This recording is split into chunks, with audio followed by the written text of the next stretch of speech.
Hello everyone, and welcome to Daily Fix Guide. In today's video, I'll show you how to sign out of Amazon Prime on all devices. So it's an extremely easy process, and you can do this on your phone and your computer as well. So all you have to do is open your Amazon Prime application, or you can also go to the web browser version of Amazon Prime. And if you're doing this on an Android or iOS device, you need to open Prime Video on a browser. Then just simply hover over your account, then click on Account and Settings, and this type of page should appear. And if this doesn't appear, that means you have to log back into the Amazon application. It'll show you the login information.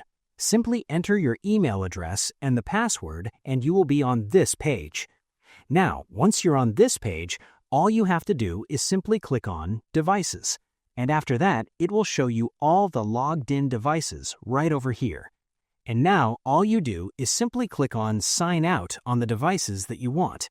And you have to do this one by one, as there is not a button that you can click to sign out from all the devices at once. But you can still sign out from all the devices if you're okay clicking on them one by one manually. So, that's it. Now you know exactly how to sign out from all devices in Amazon Prime. So I hope you found this guide helpful. If you did, please give this video a thumbs up, share it with your friends, and subscribe to the channel for more helpful videos. So thank you for watching and take care.